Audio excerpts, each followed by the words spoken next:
자, 공황장애 원인에 대해서 좀 키워드만 적어보죠.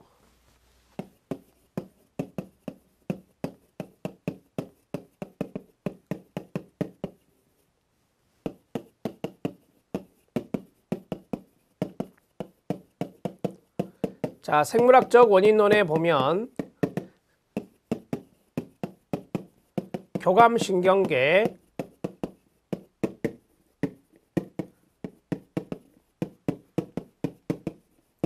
노르에피네프린, 그 다음에 청반핵이라고 하는 뇌의 부위의 이상이다.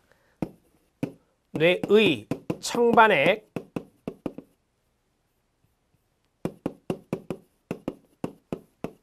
이상에서 비롯된다라고 하는 것이고, 두 번째, 자, 유전적 요인에서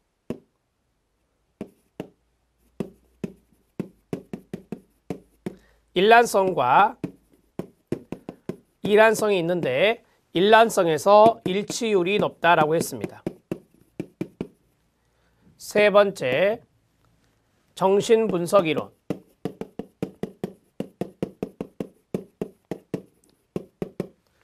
자, 무의식적인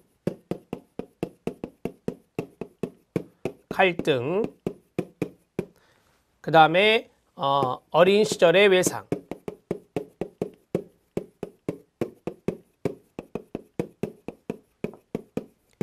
이런 것들과 연관성이 있는 것이 바로 정신분석 이론에서의 공황장애다. 하나만 더 하겠습니다. 인지이론.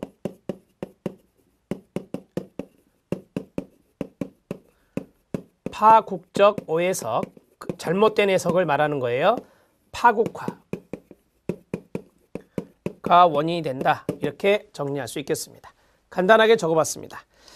자, 이제 공황장애 신체적 증상을 보면 과호흡이 있습니다. 숨을 너무 빨리 쉬거나 너무 깊이 쉬는 것, 과호흡입니다. 호흡곤란이나 가슴이 답답함이나 지식감이 나타나고 어지러움, 머리가 무거움, 손발의 저린 감각, 다리에 힘이 없음, 가슴이 두근거림, 가슴이 당기거나 아픔 등의 증상이 나타납니다. 생리현상, 교감신경이 활성화되어 교감신경계의 모든 부분이 반응하게 됨에 따라 모든 증상이 동시다발적으로 일시에 일어납니다. 동시다발적으로 일시에 일어난다 밑줄.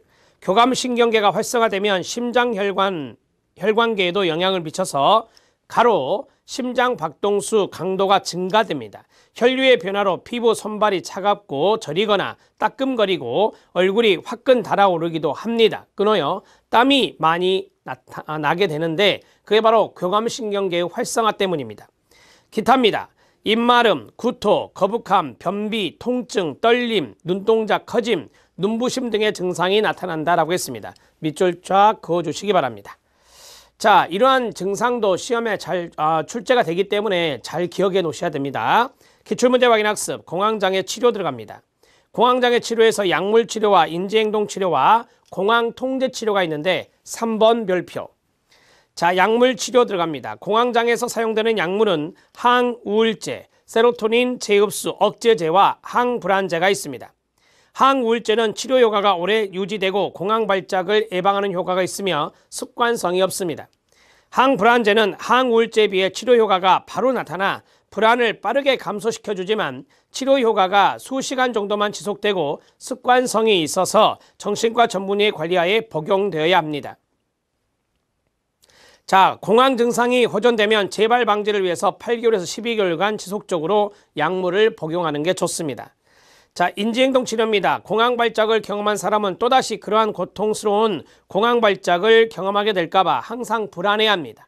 위험하지 않은 상황도 자꾸 피하게 되면서 두려움이 점점 커지는데 이러한 생각과 행동을 치료자와 함께 알아내 바로잡는 것이 바로 인지행동 치료입니다. 대개의 경우 집단인지치료가 진행되고 긴장을 이완시키는 근육이완이나 호흡법이 함께 포함됩니다. 치료는 보통 10주에서 12주간 진행되며 초기에는 약물치료와 병행하다가 점차 약물을 줄여나가게 되는 것이죠. 공황통제치료입니다. 심리치료 상담 중에 한 기법이 되는데요. 공황상태에서의 생각훈련이라 합니다. 공황상태에서의 생각훈련 밑줄. 공황장애에 매우 효과적이고 효과가 2년 후에도 지속된다고 합니다. 이 치료의 이론은 공황장애 증상의 환자를 회전의자에 앉히고 의자를 돌리는 겁니다. 환자는 공황 발작과 유사한 느낌을 미약하게 받게 되겠죠. 그때 치료자가 불안 통제 기술을 사용해서 환자의 생각이나 느낌을 수정하고 변화시켜 안전한 상황임을 인지하게 하는 것이 그 핵심 내용이 됩니다. 따라서 공황이 나타나는 그러한 현상을 유발시켜서 생각으로 통제하게 하는 겁니다. 그게 바로 공황 통제 치료라고 말합니다.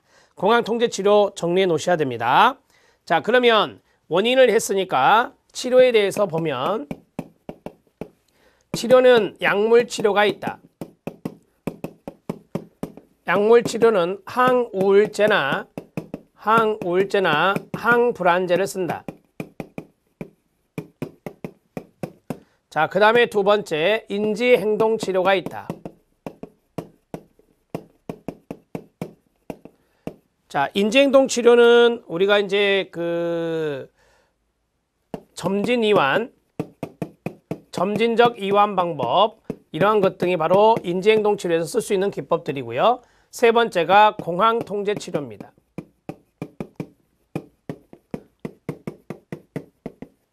자, 공황 통제 치료는 회전 의자에 앉혀서 돌리면 공황 상태를 느낄 수 있습니다. 공황 상태를 유도해서 그 공황에 대한 생각으로 통제하는 훈련을 합니다. 생각으로 통제하는 훈련을 한다.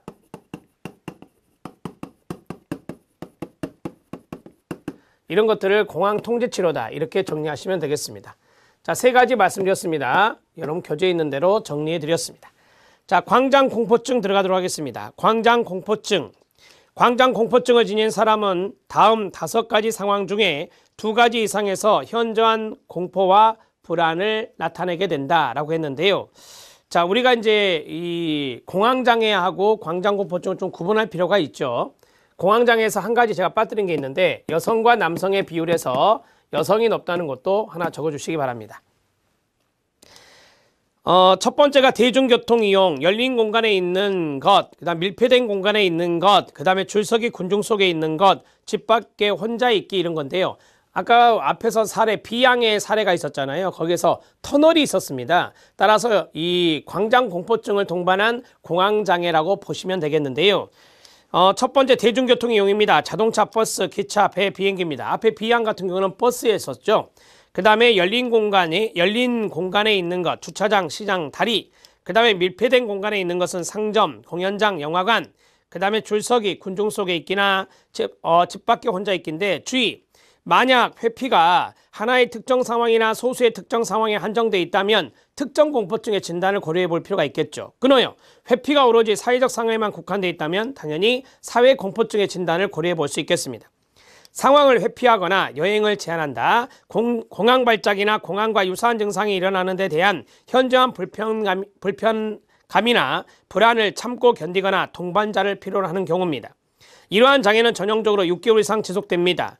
불안이나 공포로 인한 회피가 다른 정신장애에 의해서